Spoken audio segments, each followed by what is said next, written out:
Part 3. Never Enough. When rich people do crazy things. John Bogle, the Vanguard founder who passed away in 2019, once told a story about money that highlights something we don't think about enough. At a party given by a billionaire on Shelter Island, Kurt Vonnegut informs his pal, Joseph Heller, that their host, a hedge fund manager, had made more money in a single day than Heller had earned from his wildly popular novel Catch-22 over its whole history. Heller responds, "Yes, but I have something he will never have, enough." Enough. I was stunned by the simple eloquence of that word. Stunned for two reasons. First, because I have been given so much in my own life, and second, because Joseph Heller couldn't have been more accurate. For a critical element of our society, including many of the wealthiest and most powerful among us, there seems to be no limit today on what enough entails. It's so smart and so powerful. Let me offer two examples of the dangers of not having enough and what they can teach us. Rajat Gupta was born in Kolkata and orphaned as a teenager. People talk about the privileged few who begin life on third base. Gupta couldn't even see the baseball stadium. What he went on to achieve from those beginnings was simply phenomenal. By his mid-40s, Gupta was CEO of McKinsey, the world's most prestigious consulting firm. He retired in 2007 to take on roles with the United Nations and the World Economic Forum. He partnered on philanthropic work with Bill Gates. He sat on the board of directors of 5 public companies. From the slums of Kolkata, Gupta had quite literally become one of the most successful businessmen alive. With his success came enormous wealth. By 2008, Gupta was reportedly worth $100 million. It's an unfathomable sum of money to most. A 5% annual return on that much money generates almost $600 an hour, 24 hours a day. He could have done anything he wanted in life. And what he wanted, by all accounts, wasn't to be a mere centimillionaire. Rajat Gupta wanted to be a billionaire, and he wanted it badly. Gupta sat on the board of directors of Goldman Sachs, which surrounded him with some of the wealthiest investors in the world. One investor, citing the paydays of private equity tycoons, described Gupta like this: "I think he wants to be in that circle. That's a billionaire circle, right? Goldman is like the hundreds of millions circle, right? Right." So Gupta found a lucrative side hustle. In 2008, as Goldman Sachs stared at the wrath of the financial crisis, Warren Buffett planned to invest $5 billion into the bank to help it survive.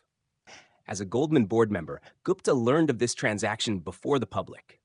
It was valuable information. Goldman's survival was in doubt, and Buffett's backing would surely send its stock soaring.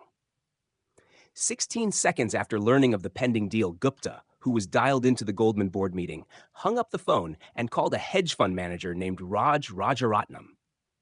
The call wasn't recorded, but Rajaratnam immediately bought 175,000 shares of Goldman Sachs, so you can guess what was discussed. The Buffett-Goldman deal was announced to the public hours later. Goldman stock surged. Rajaratnam made a quick $1 million. That was just one example of an alleged trend. The SEC claims Gupta's insider tips led to $17 million in profits. It was easy money. And for prosecutors, it was an even easier case. Gupta and Rajaratnam both went to prison for insider trading, their careers and reputations irrevocably ruined. Now consider Bernie Madoff. His crime is well known. Madoff is the most notorious Ponzi schemer since Charles Ponzi himself. Madoff swindled investors for 2 decades before his crime was revealed, ironically, just weeks after Gupta's endeavor. What's overlooked is that Madoff, like Gupta, was more than a fraudster. Before the Ponzi scheme that made Madoff famous, he was a wildly successful and legitimate businessman. Madoff was a market maker, a job that matches buyers and sellers of stocks. He was very good at it. Here's how the Wall Street Journal described Madoff's market-making firm in 1992. He has built a highly profitable securities firm, Bernard L. Madoff Investment Securities, which siphons a huge volume of stock trades away from the big board. The $740 million average daily volume of trades executed electronically by the Madoff firm off the exchange equals 9% of the New York exchanges. Mr. Madoff's firm can execute trades so quickly and cheaply that it actually pays other brokerage firms a penny a share to execute their customers' orders, profiting from the spread between bid and ask prices that most stocks trade for. This is not a journalist inaccurately describing a fraud yet to be uncovered. Madoff's market-making business was legitimate. A former staffer said the market-making arm of Madoff's business made between $25 million and $50 million per year. Bernie Madoff's legitimate, non-fraudulent business was by any measure a huge success. It made him hugely and legitimately wealthy. And yet, the fraud. The question we should ask of both Gupta and Madoff is why someone worth hundreds of millions of dollars would be so desperate for more money that they risked everything in pursuit of even more. Crime committed by those living on the edge of survival is one thing. A Nigerian scam artist once told the New York Times that he felt guilty for hurting others, but poverty will not make you feel the pain. What Gupta and Madoff did is something different. They already had everything. Unimaginable wealth, prestige, power, freedom. And they threw it all away because they wanted more. They had no sense of enough.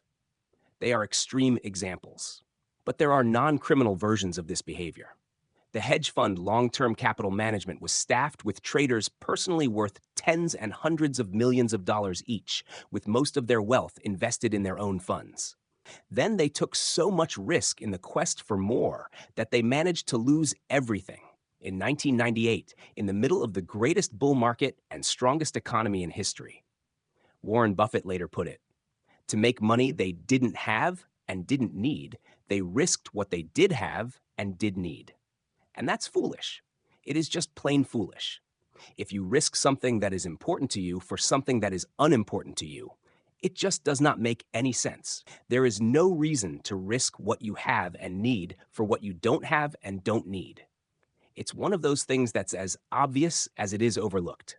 Few of us will ever have $100 million, as Gupta or Madoff did. But a measurable percentage of those reading this book will, at some point in their life, earn a salary or have a sum of money sufficient to cover every reasonable thing they need and a lot of what they want. If you're one of them, remember a few things. 1. The hardest financial skill is getting the goalpost to stop moving. But it's one of the most important. If expectations rise with results, there is no logic in striving for more because you'll feel the same after putting in extra effort. It gets dangerous when the taste of having more money, more power, more prestige increases ambition faster than satisfaction. In that case, one step forward pushes the goalpost 2 steps ahead. You feel as if you're falling behind, and the only way to catch up is to take greater and greater amounts of risk. Modern capitalism is a pro at 2 things, generating wealth and generating envy. Perhaps they go hand in hand. Wanting to surpass your peers can be the fuel of hard work. But life isn't any fun without a sense of enough. Happiness, as it said, is just results minus expectations. 2. Social comparison is the problem here. Consider a rookie baseball player who earns $500,000 a year. He is, by any definition, rich, but say he plays on the same team as Mike Trout, who has a 12-year, $430 million contract. By comparison, the rookie is broke. But then think about Mike Trout. $36 million per year is an insane amount of money. But to make it on the list of the top 10 highest paid hedge fund managers in 2018, you needed to earn at least $340 million in 1 year. That's who people like Trout might compare their incomes to. And the hedge fund manager who makes $340 million per year compares himself to the top 5 hedge fund managers who earned at least $770 million in 2018. Those top managers can look ahead to people like Warren Buffett, whose personal fortune increased by $3.5 billion in 2018. And someone like Buffett could look ahead to Jeff Bezos, whose net worth increased by $24 billion in 2018, a sum that equates to more per hour than the rich baseball player made in a full year.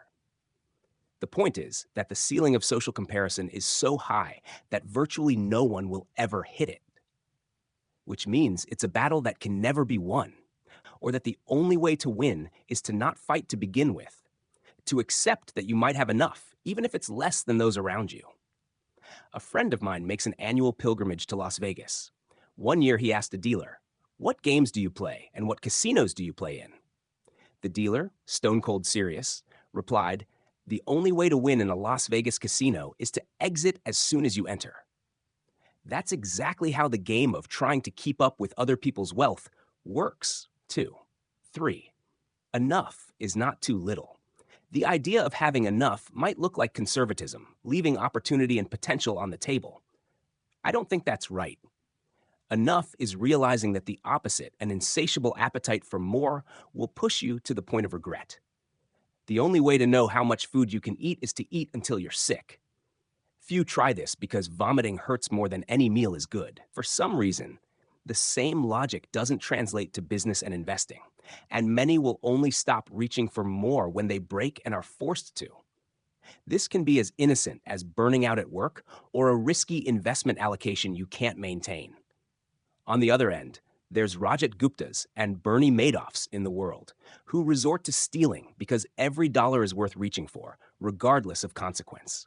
Whatever it is, the inability to deny a potential dollar will eventually catch up to you. 4. There are many things never worth risking, no matter the potential gain. After he was released from prison, Rajat Gupta told the New York Times he had learned a lesson. Don't get too attached to anything, your reputation, your accomplishments, or any of it. I think about it now. What does it matter? Okay, this thing unjustly destroyed my reputation. That's only troubling if I am so attached to my reputation. This seems like the worst possible takeaway from his experience, and what I imagine is the comforting self-justifications of a man who desperately wants his reputation back but knows it's gone. Reputation is invaluable. Freedom and independence are invaluable. Family and friends are invaluable. Being loved by those who you want to love you is invaluable. Happiness is invaluable.